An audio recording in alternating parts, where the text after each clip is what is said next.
Good morning, it's Robin, Terry and Bob at 97.3. I'd like to say they're awful photos, but they're great photos of two young men from North Queensland, both rugby league players who appear to have taken their own lives. The NRL will make a statement later on today. Two young men you would think with the world ahead of them, and on a day like this you look for sort of answers to how they could come about. And we have mental health expert and co-owner of Noosa Confidential, which is a rehab and retreat based up at Noosa, Pettina Stanghon, joining us. Pettina, is depression amongst young sportsmen that common? It's incredibly common. I mean, I have to say that when they're taking these young athletes up, they have the training camps before you get into becoming a professional. They focus on the skill, kicking a ball or swimming fast, whatever that is. They don't really assist that young person to self-actualise as a human being. So therefore, that person identifies themselves completely as an athlete. That's their skill, that's where their value is, that's their worth.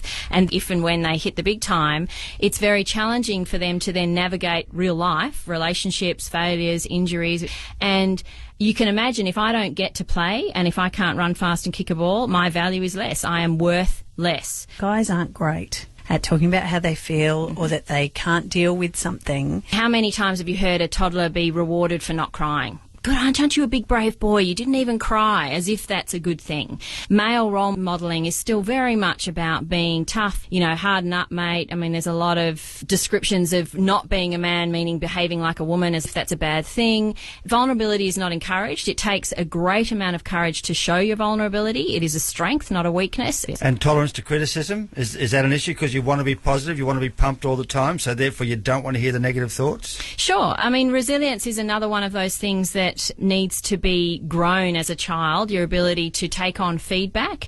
We tend to call it feedback as opposed to criticism in my industry, because unfortunately having to stay positive all the time causes stress. Do women suffer the same amount of depression as men do, or are there more men depressed than women? I'm not sure about the stats, so I wouldn't want to make a direct answer to that. But are women as vulnerable? Absolutely. Of course they are, usually about different things. Women are generally, and yes, this is a vast generalisation, more emotionally intelligent. We are able to, when we're growing up, express our emotions. It's socially more acceptable for a girl to cry than a boy, for example. So yes, we tend to have a wider breadth of emotional intelligence. But women certainly have our worth attached to the key areas would be parenting. Having children and wanting to be the best mum, trying to integrate parenting and careers, the belief that you can have it all, which you can't at the same time usually. Something has to give. You have to address your priorities. We see a lot of women and mums falling into depression in that area particularly.